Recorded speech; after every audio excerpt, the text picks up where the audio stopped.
ధనుసు రాశి వారికి ఒకవైపు అర్ధాష్టమని సంచార స్థితి జరుగుతూ ఉండగా చాలా అరుదైనటువంటి త్రిగ్రహ సంచార స్థితి తృతీయ స్థానంలో ఉన్నప్పుడు మాఘ పూర్ణిమ సందర్భంగా సంపూర్ణమైన రవి పుష్యార్క యోగాన్ని ఎలా పొందాలి, మహాదేవుడికి ఎలాంటి పదార్థంతో అభిషేకం చేయడం వలన సకల గ్రహ దోషాలు తొలగి సప్తమంలో ఉండబడిన గురుదోషం తొలగించుకొని ఐశ్వర్యం ఎలా పొందాలో ఈ వీడియోలో సవివరంగా సంపూర్ణంగా తెలుసుకుందాం.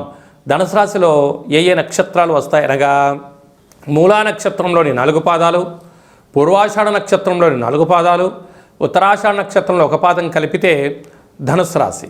రాశాధిపతి దేవగురు బృహస్పతి. వీరికి ధనావాకు కుటుంబ స్థానంలో ఆత్మకారకుడు రవి, రుణరోగ శత్రుకారకుడు కుజుడు, బుద్ధికారకుడు బుధుడు, కళత్రతకారకుడు శుక్రుడు ధనస్థానంలో సంచారం చేయడం వలన విపరీతమైన ధన ప్రవాహం వచ్చేటువంటి సమయం ఆసన్నమైంది. ఎన్నో రోజులుగా, ఎన్నో నెలలుగా, ఎన్నో సంవత్సరాలుగా మీరు అనుకుంటున్నటువంటి సువర్ణపు యుగం ఈ మాఘమాసంతో ప్రారంభమైంది.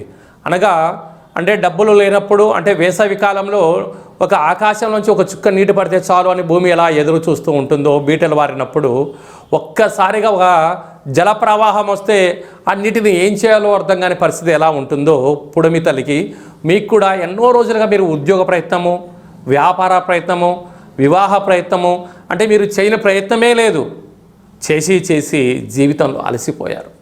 ఇలాంటి కాల సమయంలో మౌనమే శ్రీరామ రక్షగా, ఆధ్యాత్మిక చింతనే మీకు ఏకైక లక్ష్య మార్గంగా ఉన్నప్పుడు భగవంతుడు అన్నిటినీ కలిపి మాఘ పూర్ణిమ రూపంలో గగనంలో చంద్రుడు ఎంత చల్లటిగా ఏర్పాటు చేశాడో సువర్ణపు కాలము ఈ క్షణం నుంచి ప్రారంభమైందని చెప్పి గమనించాలి.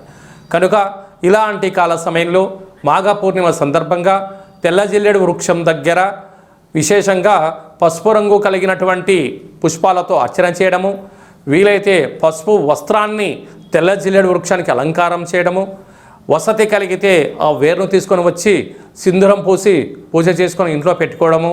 అలాగే మహాశివరాత్రి సందర్భంగా ఒకవైపు అర్ధాష్టమని శని సంచార దోషము, త్రిగ్రహ సంచార స్థితి, చతుర్గ్రహ సంచార స్థితి దోషము, సప్తమంలో గురు దోషాన్ని తొలగించడం కోసము, అంటే చక్కెరంతో నీటితో బెల్లం పాకంతో కూడుకున్న నీరునైనా, చక్కెర నీటినైనా, కొబ్బరి నీటితోనైనా, లేకపోతే చెరుకు రసంతోనైనా మహాదేవుడికి అభిషేకం చేయడము, ఆ చక్కెర రసాన్ని భక్తులకు ప్రసాదంగా తీర్థంగా మీరు అందజేయగలిగితే సకల గ్రహ దోషం తొలగిపోతుందని చెప్పి గమనించాలి.